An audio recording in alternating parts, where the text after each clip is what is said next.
Hello, and welcome to Sunshine for Your Life. You know, when I watch television, I like to sometimes watch these shows where houses are being renovated. And there are several of these shows on the air, and what generally happens is that a house needs to be renovated, something needs to change, or the house is in bad condition. And so the homeowner will allot several $1,000s to do the work that needs to be done, and they will move out of the house for several days, and a team will come with all kinds of carpenters and people who are specialized in wiring and all of that. They'll redo the house, and then when they're done, the family comes back, and they're really excited because the house looks so beautiful, and it's such a nice house, and it's what they've always wanted. Well, I was watching one of these shows, and they were renovating the house, and of course there's a certain amount of money that's allotted for that, and it's usually quite a bit in the thousands of dollars, but they have to keep it on budget. So they had renovated the house, the team had come in, the house was nearly done. And they realized that they needed to have a painting. There was a wall behind a couch that was a long wall. The couch was very long, and they didn't want to have the bare wall. So they decided that they had to have a painting there above the couch to make it look better. So they weren't artists. All of the carpenters and all of the people who were designers, they weren't artists. But they didn't want to spend much money either because they were coming to the end of what was available for them to spend. So one of the designers went out and they went to a yard sale, and they bought themselves a painting. It was already framed, and what they really wanted it for was the canvas and the frame because it had already been framed. And it was large. It's what they wanted. We're talking a big, big painting here. Now, the painting was very nice. They showed it on television, and it was a natural scene. There were mountains, there were brooks, there were valleys. It was a very nice painting. But what they decided to do, they wanted an original art piece, and nobody was an artist. They took red paint and they painted all over the whole frame, all over the painting. They just destroyed the painting. They just painted over it with red. So the whole thing, plus the frame, was just solid fire engine red. And then they realized, well, there's no art in that. What are we going to do? So the man who was doing the painting, he painted his hand black, all kinds of black paint all over his hand. And then what he did when he got enough paint on it was go over to the painting and put his hand on the lower right-hand corner. And I have a picture here where I tried to replicate it. So you see the black hand. Now, I couldn't replicate it completely because what happens is in his version of it, you can see some of the creases in his hand as it wasn't exactly even paint all the way through it. But he's standing there with a brush, painting and painting and painting his hand black. And then he just goes over to the painting and just right on the lower right-hand corner, and that he considers to be art. Now, if I'd been the homeowner when I came back, I mean, they let it dry and they hung it up, and that was the art piece. And I thought to myself, is this really art? And then I thought, if I'd been the homeowner and I came back and I'd paid thousands of dollars to have my house renovated, I probably would have said, couldn't you have come up with something more creative than that? But that's all they could think of. They wanted to get it done. They had to get it done within a certain period of time. They had to get it done within the financial constraints that they had, and that's what they did. And I was concerned about it, and I was disappointed in it because two things disturbed me. One was they destroyed somebody else's work because the painting that they got at the yard sale was a nice painting. It wasn't shoddy. It was something that somebody had worked hard on. The painting was a very nice painting. It wasn't anything that anyone would have to have been ashamed of, and they destroyed somebody else's work. Now, I get the idea that, if you buy something, it belongs to you, and you can do with it what you want. I just don't like the idea of destroying somebody else's work that they obviously worked very hard on. But it was theirs, and they did have the right to do what they wanted, and that's what they did. My other concern is that I can't conceive that a black hand on a red board or red canvas would really be considered to be art. Now, I do get the idea that what is art to you might not be art to somebody else. And sometimes some really things that aren't of the best quality pass as art, and I understand that too. So it wasn't like they'd done anything wrong, but it just isn't anything that I would have done. I would have wanted something that was better than that. But at any rate, that's what it was. And the homeowners came back, and they were very happy, and they looked over everything, and the house was in pristine condition, and they loved it. And so they did what they were supposed to do, and that wall hanging just sat there. They never signed it.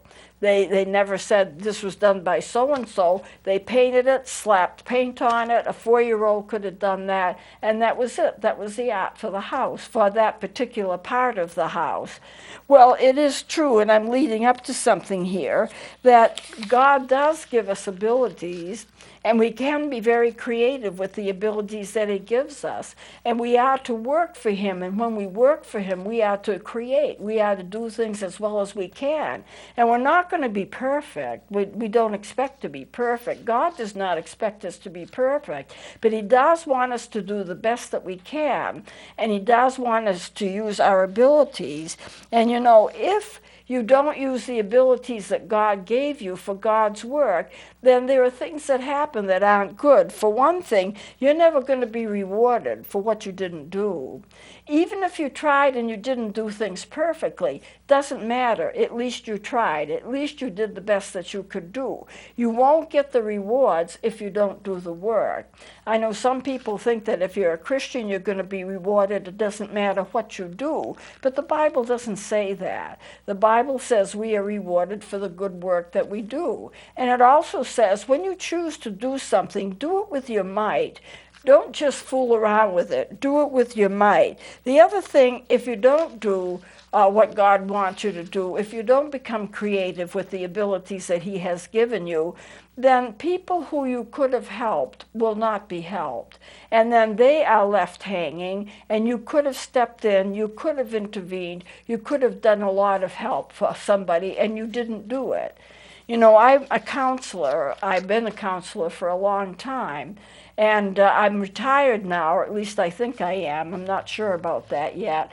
But at any rate, and I have worked for years and years in the counseling profession trying to help people get well.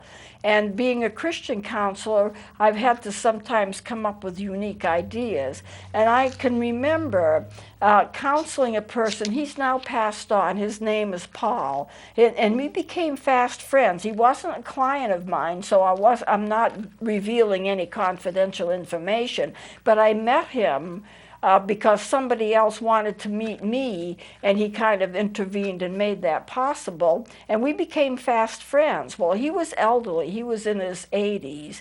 And we became fast friends, and I told him I was going to adopt him as my grandfather or something. He'd been in the Navy. He was a real military person, but kindly and a very nice person. Well, the time came when he had a stroke. And he couldn't talk anymore. He could talk, but he wasn't really understandable. He was trying to talk. He would tell you things, and you had to kind of figure out what he meant. His mind was clear. There's nothing wrong with his mind. But to understand what he was trying to tell you took a little work. So I would go up and see him in the hospital, and I would try to figure out what he was trying to tell me. And most of the time I could do it, but sometimes it was a little bit too much, and I couldn't quite figure it out. And he would cry. And the reason he was crying, and stroke patients tend to do that anyway, but he was crying because he couldn't be understood.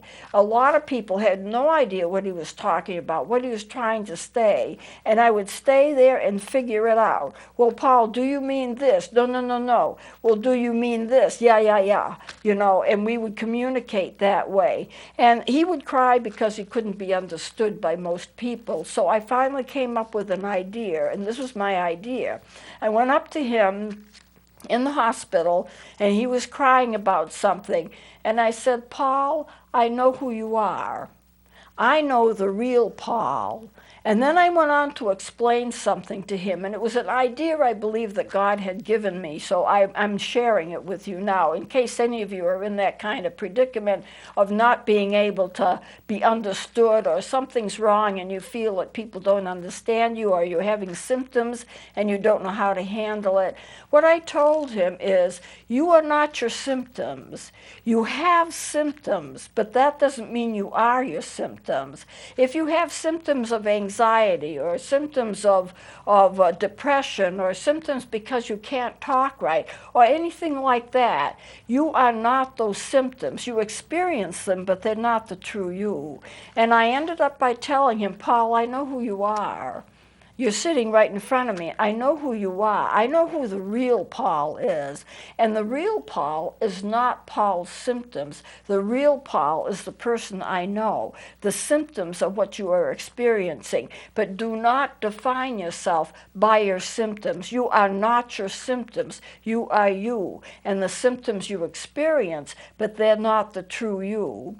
And so I'm urging people, if you do have a situation like that, it might be helpful for you to know this. And the only reason I mention that is that you put your mind to use, and sometimes you can help somebody that maybe you didn't realize you could help. You have certain abilities, and maybe you can help people you didn't realize it would be helpful to. So anyway, I talked to him and got him to understand the difference between him and his symptoms. Now, if his mind had been affected, it wouldn't have worked. But his mind was not affected. He had a normal mind in every way. He just couldn't express himself. And so when he realized that he was not defined by his disability, he is defined by who he is, and the fact that he had a healthy mind, well, that made all the difference in the world to him. And what happened was he started smiling. He caught an idea, and it made sense to him. And he started smiling. And when he started smiling, I never saw him cry again. I would go up to see him. He would talk. I would figure it out. I would tell him how wonderful it was to be able to understand him, how good a person he was, because he really was a wonderful person. And I did that until the day he died. Now, it's hard for us sometimes to use our abilities because either we don't understand that we have them, or we're afraid to use them, or we're afraid to serve God. Why would we be afraid to serve God? Why would we be afraid to make a mistake? We're all going to make mistakes. We're not perfect, and God knows that. But he also knows he can take your utmost work, what you try to do for your best, and he can make it a lot bigger than what you could ever imagine. But people sometimes fear. They fear facing people and having to say things to them that they don't want to say, or they fear that they may be a failure, they're afraid of that, or they are afraid of making a fool of themselves. So these symptoms, these fears that you have, here again, they don't have to be a part of who you are. You can go ahead and serve God, and if you're afraid, God will take care of it. If you make a mistake, as long as you're trying to do the best that you can, God will take care of it. And you will make mistakes. And will some people consider you to be foolish? Maybe, but so what? You need to get to the point where it doesn't matter what other people think of you. If you're doing the right thing and you know you're doing the right thing and you've done it according to the direction of God, you don't have to be fearful. And if whatever happens is whatever happens. You know, it's hard to think that way. So there's everything to gain. There's absolutely nothing to lose by following God. And I always keep saying that God protects you, and he does. For example, I was in a grocery store, and this was a small town grocery store. It was kind of a mom and pop store. And I picked up some things in a particular aisle. I was in the middle of the aisle, and I picked up a number of things. And then I headed away from the aisle to go to the counter to pay for them. As soon as I left that aisle, all of the lighting, the hot lighting in the ceiling, came crashing down and smashed on the floor, and the lighting was hot, the wires were hot, the ceiling was hot, and they all crashed down. When did it crash down? Immediately after I left that aisle, not before. And I heard the sound, and I just left the aisle. I heard the crashing of everything. I turned around and looked back, and there it was. All the lights in the ceiling were on the floor. I could have been standing right in that aisle, still picking out things, or something else could have happened that was even worse, but I wasn't even touched. And fortunately, nobody was in the aisle when it happened.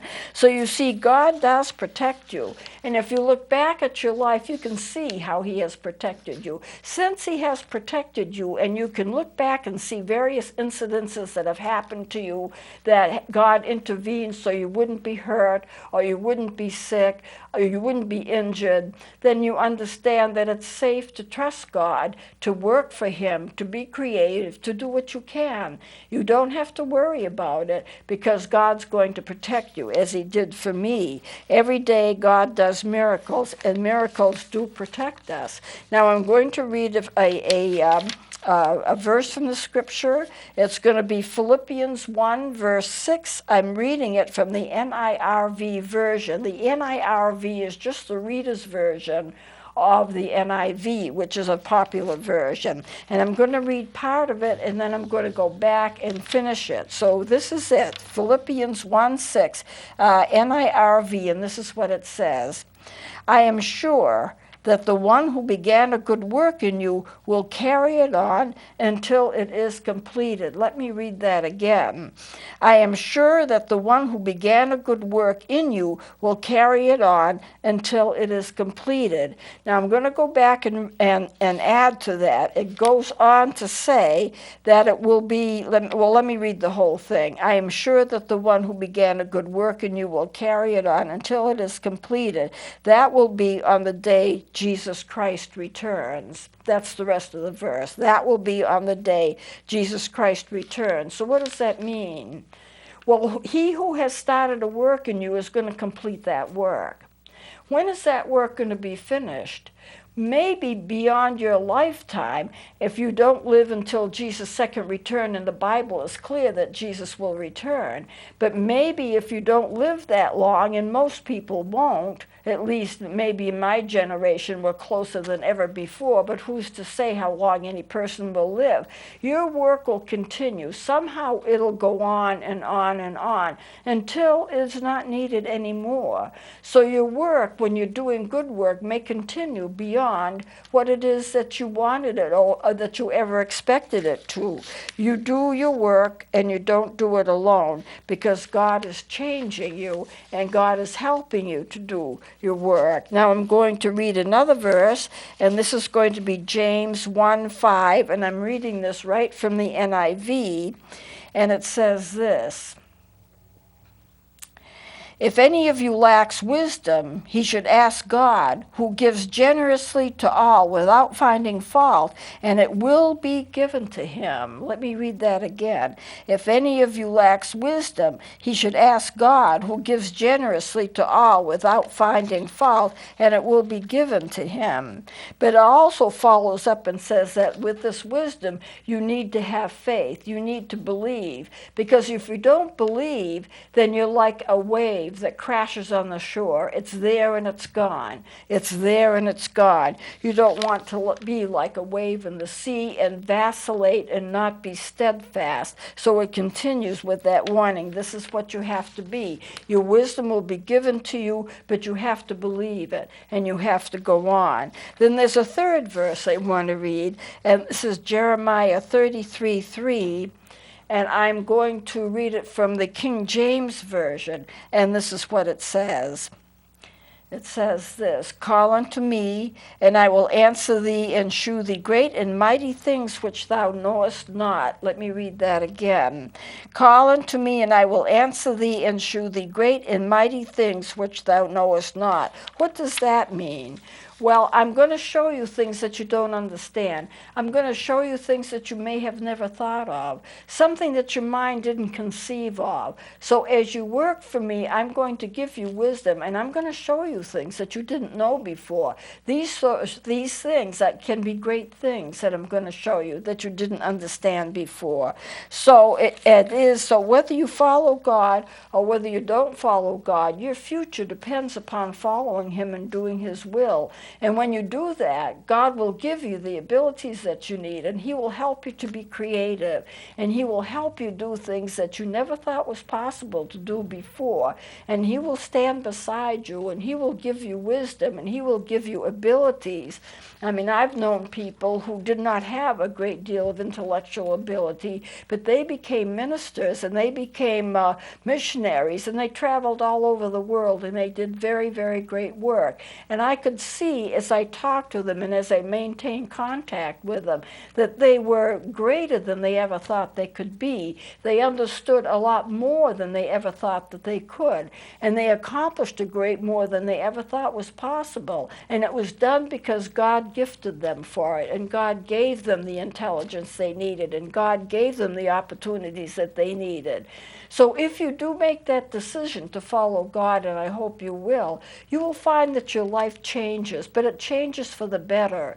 Now, there are things you're going to run into that are going to be hurtful, but that doesn't mean God isn't with you. And if you follow him, you'll be able to accomplish more than you could ask or even think. And that's going to be important in your life. I'm going to close with one verse here. It's not going to be on the screen, but it's Jeremiah 29:11.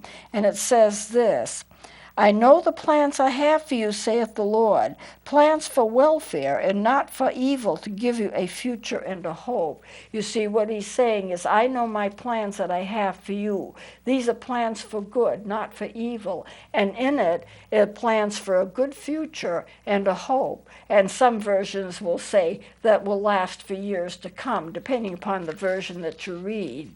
So it is important that you follow God. It is important that you understand that you do the best that you can, and God is going to honor that. And he will make out of it what he wants to make out of it. So I'm going to close it here, and we'll continue next week. Please join me then.